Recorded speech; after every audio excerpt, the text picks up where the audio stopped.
जब जहाज बेकाबू हो जाए, कोई नियम न बचे तो तुम किसका साथ दोगे? एक समझदार इंसान का या एक ताकतवर हिंसक व्यक्ति का जो अपनी मर्जी का मालिक है? हर फैसला कत्लेआम का सबब बन सकता है। तुम किसकी ओर होगे? कहानी तब शुरू होती है जब धरती मर रही होती है। वैज्ञानिक किसी नए ग्रह की तलाश में थे जहां इंसानियत बच सके, और फिर 2063 में उन्हें वो मिल गया। स्क्रीन पर एक ऐसा ग्रह था जहां इंसान जा सकते थे। वो आगे बोली कि एक दल को पहले भेजा जाएगा। चूंकि ये यात्रा 86 साल की होगी तो दल जहाज पर ही बच्चे पैदा करेगा और केवल तीसरी पीढ़ी उस ग्रह पर कदम रखेगी। यह दल धरती पर ही आनुवंशिक रूप से रूपांतरित किया गया था, जिसमें शीर्ष वैज्ञानिकों के जीन मिलाए गए थे। मैंने एक आदमी को ये समझाते हुए देखा कि दल केवल बच्चों का ही क्यों होना चाहिए, उन्हें केवल उसी एक उद्देश्य के लिए प्रशिक्षित किया गया था। अगला कदम ये मूल्यांकन करना था कि बच्चे कब जाने के लिए तैयार थे। दल जितना छोटा होगा, संसाधन उतने ही लंबे समय तक चलेंगे। लेकिन रिचर्ड नाम के आदमी को चिंता थी कि बच्चे अंतरिक्ष यात्रा की जटिलताओं का सामना करने के लिए काफी सक्षम नहीं थे।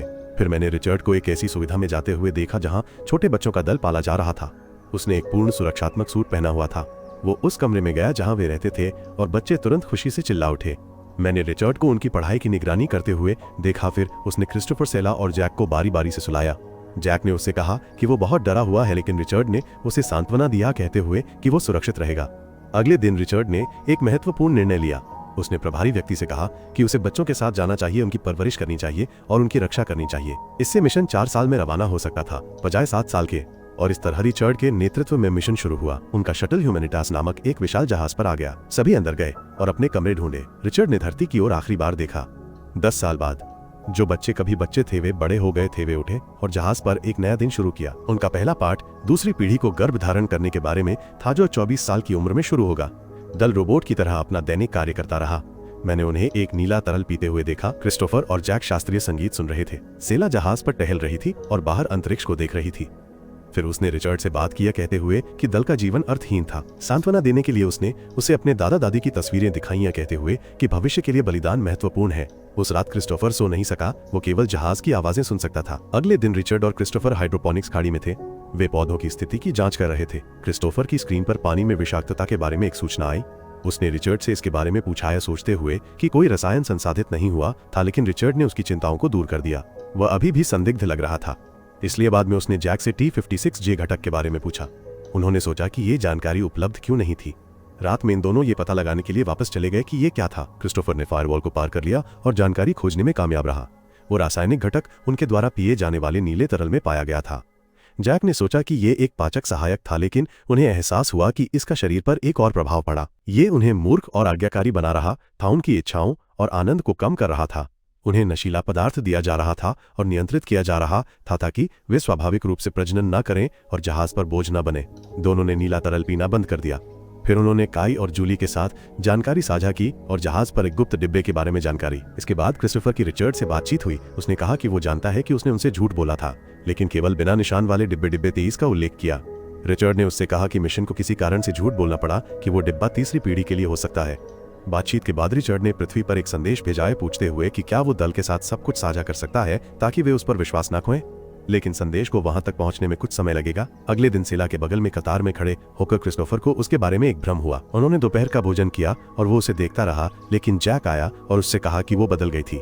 रिचर्ड आया और उसे कहा कि वो उसका हाथ न पकड़े, जैसा कि नियमों के अनुसार था। जिम में क्रिस्टोफर और जैक लड़ रहे थे और ऐसा लग रहा था कि वे बहुत आगे निकल गए हैं। दूसरों को समझ नहीं आया कि क्या हो रहा है। दोनों ने दवाएं न लेने के प्रभाव को महसूस करना शुरू कर दिया। उन्होंने जहाज के शोर को सुना और एक अवलोकन कक्ष में गए जहां उन्होंने एक और दल के सदस्य को देखा। उन तीनों ने इसके बारे में बात की और उसने कहा कि ये शायद किसी तरह का एलियन जीवन हो सकता है। सेला और रिचर्ड अपने कार्यालय में थे और उसने उसे धरती से सूखे पौधों की प्रजातियां दिखाई। जैक और क्रिस्टोफर ने उन्हें बात करते सुना और कमरे में गए। जैक ने रिचर्ड को सेला के कंधे पर हाथ रखते देखा और ईर्ष्यालु हो गया। वे पृथ्वी से संपर्क खो बैठे और रिचर्ड ने घोषणा की कि उनके ट्रांसमीटर को ठीक करने की आवश्यकता है। जैक उसके साथ जाएगा, बाकी अपनी भूमिका निभाते रहेंगे। तैयारी चल रही थी। जैक ने सेला को देखा और फिर से उसके पास गया। उसने उसे उस सूट के बारे में बताया जो वो पहनेगा और उसने उसे अनुचित तरीके से छूना शुरू कर दिया। रिचर्ड भागकर आया और उसे उससे खींच लिया। उसने जैक से पूछा कि क्या हो रहा है, लेकिन वो भाग गया। तलाश के दौरान रिचर्ड रास्ते में फोएबे से मिला और उसने उसे बताया कि उसने नीला वाला पीना बंद कर दिया है। इसके बाद वह क्रिस्टोफर के पास भागा और पाया कि उसने भी दवाएं बंद कर दी थीं। उनकी बहस हुई, लेकिन रिचर्ड ने उससे कहा कि दवाएं ठीक उसी व्यवहार को रोकने के लिए थीं जो जैक ने प्रदर्शित किया था। उसने क्रिस्टोफर से ट्रांसमीटर को ठीक करने में उसकी मदद करने के लिए कहा ताकि जब वो काम करने लगे तो वो मिशन नियंत्रण में अपनी शिकायत का समर्थन करेगा। सभी अन्य दल के सदस्य जहाज पर अपनी अपनी जगहों पर तेजब की स्पेस वॉक की तैयारी चल रही थी। जैक सिस्टम रूम में चला गया। रिचर्ड और क्रिस्टोफर जहाज से बाहर निकले। क्रिस्टोफर उन संवेदनाओं का अनुभव कर रहा था जो उसने पहले कभी महसूस नहीं की थी, इसलिए रिचर्ड उस पर नजर रखता रहा। रिचर्ड ने ट्रांसमीटर के एक हिस्से को ठीक किया, फिर दूसरे हिस्से पर चला गया। जहाज के अंदर जहाज का शोर फिर से सुनाई दिया और दल बेचैन हो रहा था। उन्होंने जांच की कि क्या बाहर कुछ और था और अचानक रिचर्ड और क्रिस्टोफर के बगल की स्क्रीन पर कुछ दिखाई दिया। इससे रिचर्ड घायल हो गया और उसे जहाज से बाहर फेंक दिया गया। जहाज में भी कुछ खराबी आ गई। किसी को नहीं पता था कि क्या हुआ। सिस्टम रूम में आग लग गई थी। क्रिस्टोफर ने रिचर्ड को अंदर पहुंचाया और वे उसे मेडिकल रूम में ले गए। नेविगेशन से लेकर संचार तक हर तरह की खराबी आ गई। मेडिकल टीम और सेला रिचर्ड को होश में लाने की कोशिश कर रहे थे लेकिन सफल नहीं हुए। सेला मेडिकल डायरेक्टर थी और उसने घोषणा की कि वो मर गया था। इसके बाद दल की एक बैठक हुई जिसमें उन्होंने जो हुआ उसके बारे में बात की। उन्होंने खड़खड़ाहट की आवाज का उल्लेख किया। एक दल के सदस्य ने कहा कि उसने घटना के समय स्क्रीन पर कुछ देखा था जो रिचर्ड पर एक धक्के जैसा लग रहा था, जैसे कि वो कोई एलियन चीज हो। फोएबे रोने लगी। क्रिस्टोफर ने उन्हें सांत्वना दिया, कहते हुए कि अगर वे शांत रहें तो सब ठीक हो जाएगा। सिस्टम रीबूट हुआ और दल निगरानी भंडार की जांच कर रहा था, लेकिन सिस्टम रूम में आग लगने से सभी फुटेज हटा दिए गए थे। उन्हें एक नया लीड ऑफिसर चुनना था। जैक ने कहा कि उसे लीड होना चाहिए, लेकिन दूसरों ने कहा कि उन्हें चुनाव की आवश्यकता है। उन सभी ने मतदान किया और क्रिस्टोफर को लीड ऑफिसर चुना। जैक ईर्ष्यालु था लेकिन फिर भी उसे बधाई दी। पहला आदेश ट्रांसमीटर में हुए नुकसान की मरम्मत करना था। उसने पूरे दल को आग लगने से जहाज में हुई अन्य चीजों की मरम्मत का काम सौंपा। निगरानी प्रणाली मरम्मत सूची में अंतिम थी ताकि वे देख सकें कि रिचर्ड का क्या हुआ। उन्हें उम्मीद थी कि ड्राइव बची रहेंगी। सेला उसके कार्यालय में गई और उसकी तस्वीरें और वीडियो देखे। जब क्रिस्टोफर दरवाजे पर आया तो उसने उससे कहा कि उसे उसके व्यक्तिगत भंडार को नष्ट करना होगा, भले ही वो ऐसा नहीं करना चाहती थी। उसने उसे रिचर्ड की तस्वीरें दिखाईं और उन्होंने माता पिता के महत्व के बारे में बात की। उसने पूछा कि रिचर्ड ने उसे अपनी जिंदगी के बारे में क्यों बताया, या सोचते हुए कि वे दोस्तों से बढ़कर थे, लेकिन उसने समझाया कि वो अकेला महसूस करता था। उन्होंने उसकी वीडियो डायरी देखी जिसमें उसने समझाया कि वो मिशन में विश्वास करता था और उनकी कितनी परवाह करता था। क्रिस्टोफर दल को ढूंढ रहा था और उन्हें कैंटीन में पाया इस बात से नाराज था कि वे अपनी जगहों पर नहीं थे। जैक ने उससे कहा कि वे फ्रिज को ठीक कर रहे थे ताकि खाना खराब न हो, लेकिन वहां बहुत सारा खाना था जो खराब हो सकता था। इसलिए उसने उनसे पूछा कि क्या वे अपने नए लीड ऑफिसर का जश्न मनाने के लिए एक पार्टी का आयोजन कर सकते हैं। उनके खाने के बाद काई ने दूसरों से नीला वाला न पीने के लिए कहा और उन्होंने उसे फेंक दिया। सेला और क्रिस्टोफर रिचर्ड के वीडियो देख रहे थे, हंस रहे थे और आनंद ले रहे थे। क्रिस्टोफर उसके प्रति अधिक आकर्षित महसूस कर रहा था। जैक जूली के प्रति आकर्षित महसूस कर रहा था। उसने उसे छुआ और उसने उसे भी छुआ। बाकी लोग उन्हें देख रहे थे। फिर मैंने दल को मस्ती करते हुए और जहाज पर घूमते हुए खुश दिखते हुए देखा। उन्होंने रिचर्ड के व्यक्तिगत भंडार को देखा। सेला ने उन्हें अपने क्षेत्र में पाया और उन्हें जाने के लिए कहा, लेकिन वे नहीं जाना चाहते थे। जैक आखिरी व्यक्ति था जो चला गया। सेला से कहा कि रिचर्ड अब उसकी रक्षा के लिए नहीं था। वो मेडिकल रूम में लौट गई और एक स्केलपेल ले लिया। क्रिस्टोफर जैक का पीछा कर रहा था, चिंता कर रहा था कि वो सेला के साथ कुछ कर सकता है। जब उसे पता चला कि वो मेडिकल रूम में है और उससे पहले वहां पहुंच गया।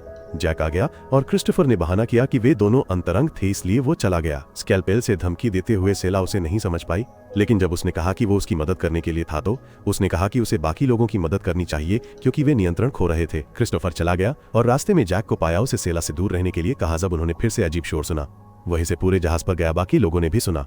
काई ने जूली को किसी अन्य दल के सदस्य के साथ अंतरंग रूप से देखा, इसलिए वो गुस्सा हो गया और उसे मुक्का मारा। उनकी लड़ाई हुई।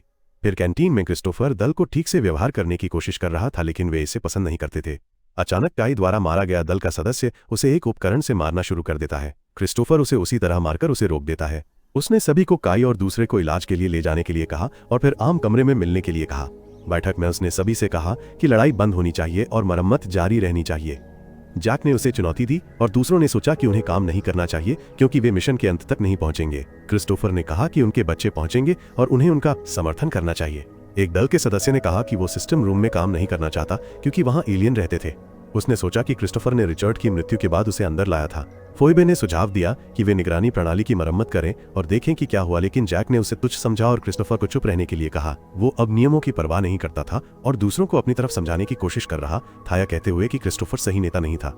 जैक ने सोचा कि उसे नेता होना चाहिए और बाकी को अपने समूह का हिस्सा बनने के लिए राजी किया, जो कि एलियन से लड़ने के लिए काफी मजबूत होगा यदि वो वहां था। कई दल के सदस्य उसके पीछे चले गए, लेकिन कुछ क्रिस्टोफर के साथ रहे। वो समूह मरम्मत के लिए निगरानी कक्ष में गया, इस डर से कि एलियन वहां हो सकता है। क्रिस्टोफर ने पहले जांच करने के लिए प्रवेश किया।